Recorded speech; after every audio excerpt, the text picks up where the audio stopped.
In this video, I'm going to be talking about 5 mistakes that I've made while creating my 6-figure business so that you guys don't have to. For you guys who don't know who I am and wondering, who the heck is this guy and why is he talking about business? My name is Smay. I'm a real estate agent, a team leader at eXp Realty. I've created a 6-figure real estate business as a real estate agent. And not only that, but also starting and running a real estate team, helping specifically new agents get into the business. So with those credentials out the way, I'm going to be talking about the 5 mistakes that I've made so you guys don't have to. The first mistake, number 1, is not having a business plan. So what that means is I did not have a clear, concise, written out business plan while starting my business. And while continuing my business, I still didn't have a clear plan. Each and every single month, quarter of the year, or year, and even week, and even day to day, I should have had a written out plan. So how did I improve upon this? At first, I didn't have my day-to-day task written out. Now I have by the hour written out. I have all my plans, my to-do list, all written out by the hour. That is a day-to-day business plan. Now, in terms of quarter or yearly plan, I have it written out. What do I plan to accomplish this quarter? What do I plan to accomplish this year? I'm putting this as number 1 because anyone can say that they want to be successful, that they want to make a lot of money, whether that be in real estate or any business as an entrepreneur. But having a clear business plan to follow is important, not only for yourself, but for others to follow in your path. And as soon as I started writing out my business plans, my revenue, my commissions, my profit margins definitely went through the roof. For the first 6 months of my real estate career, I didn't make any commission. And within the next year or so, I had made just over $100,000 in commission. I figured out what works. Now, moving on to number 2. The second mistake to avoid that I've made is overworking. So I am a specific type of person that you guys may relate to or know of. I can work anywhere between an hour a day to 12 hours a day, depending on my schedule. I actually recently found out that I enjoy working. It's actually very therapeutic for me when I sit down in my office and do my emails and call people and just do my follow-ups. Now, there are other tasks that I don't find therapeutic that I do because it is work, it's my job.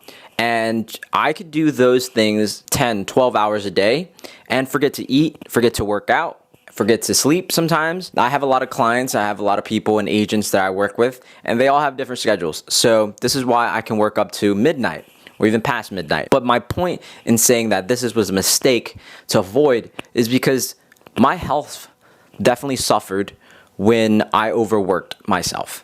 Now, obviously, the commissions were coming in, the money was good, I was probably eating better, but eating more and not having time to work out or sleeping as much definitely negatively affected my health. Once I started to realize that, I set a time within my day-to-day schedule to work out, to go play basketball, play volleyball, hang out with some friends, enjoy the outdoors, do something where it's not just in the office or it's not just work. These things are for alleviating stress.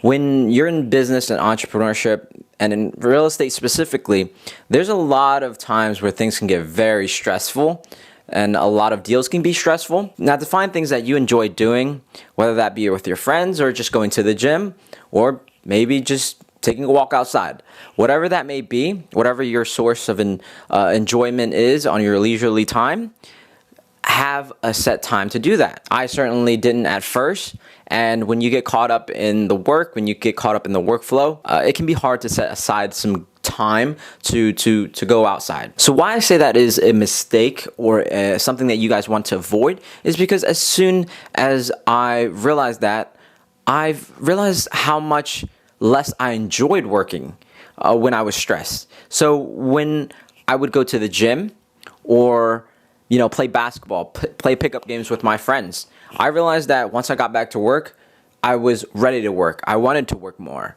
So it was a break that I needed. And when I do these things, I can definitely work for longer, and I enjoy working, and I continue to have a passion for working. You might know of someone or yourself when you work at something to the point where you don't even like doing it anymore. Even though it's making you money, you may not enjoy doing it. So make sure that you guys aren't overworking yourself.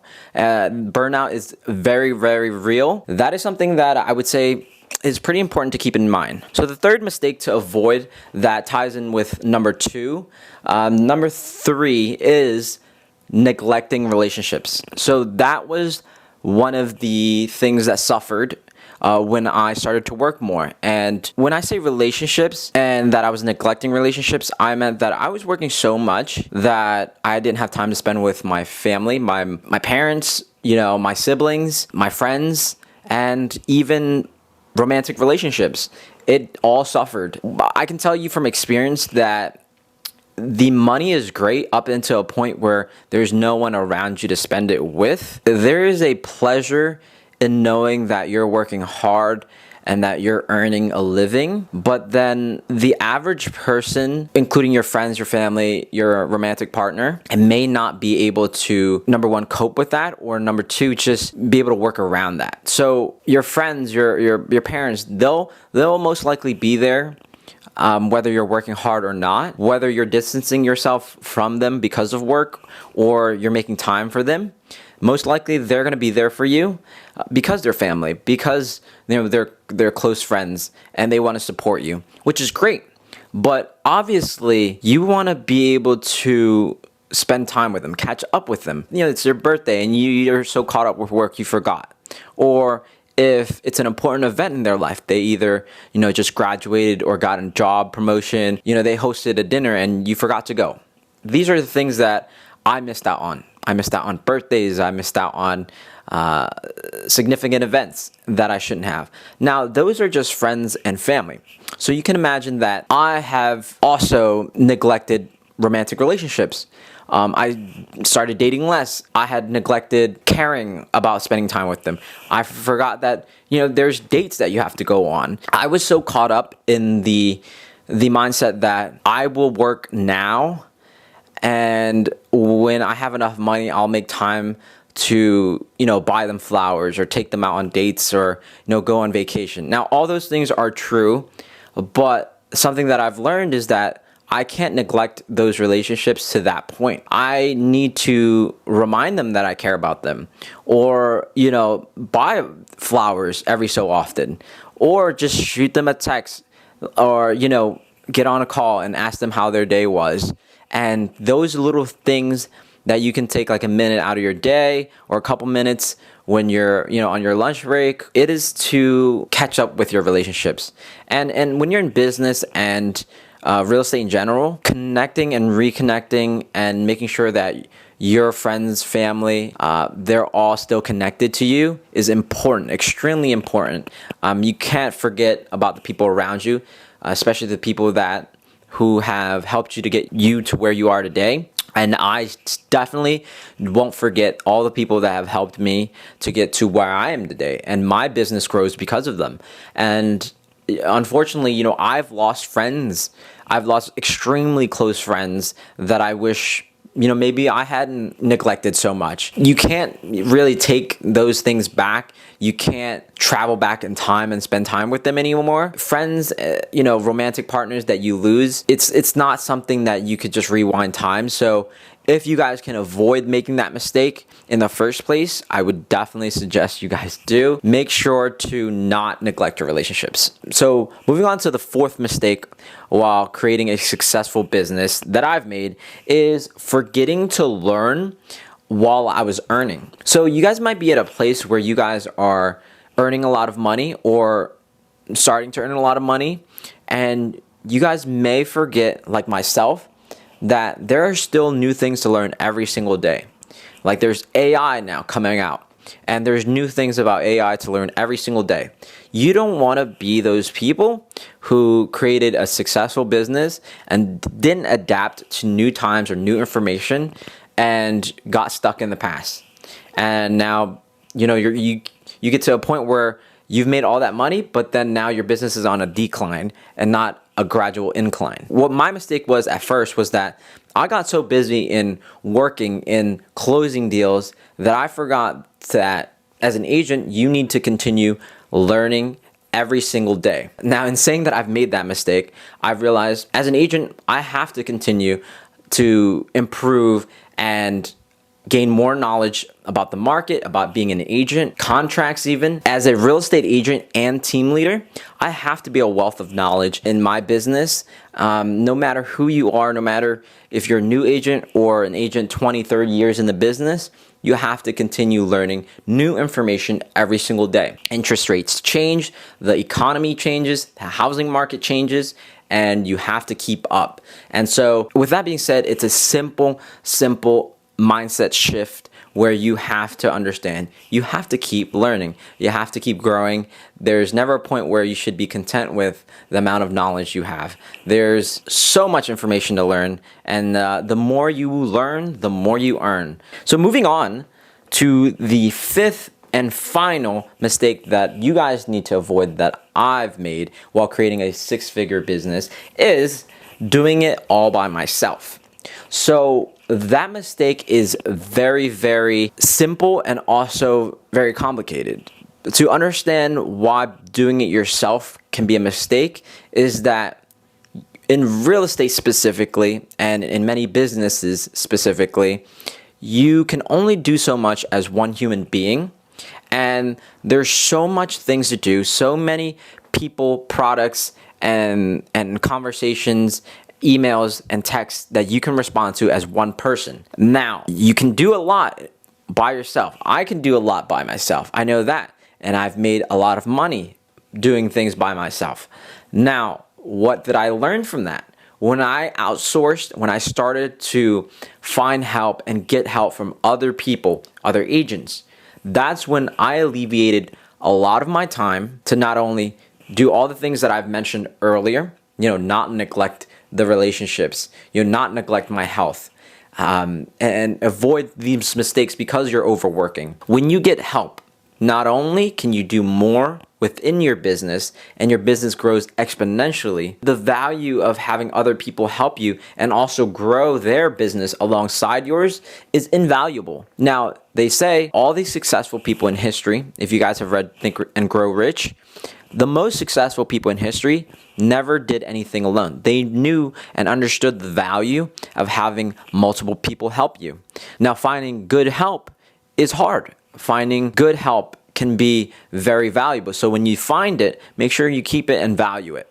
So when you find an assistant or you find another agent that can help you with these transactions, make sure you get help.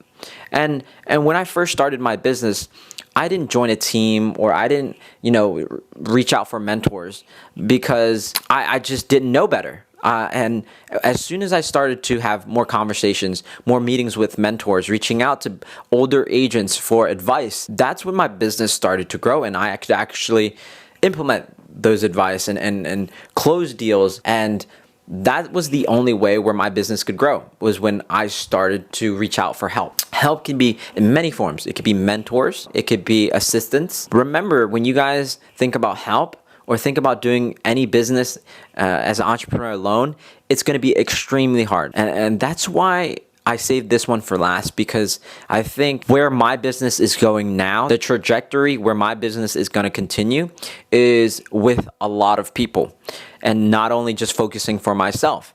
I focused on myself for a very long time.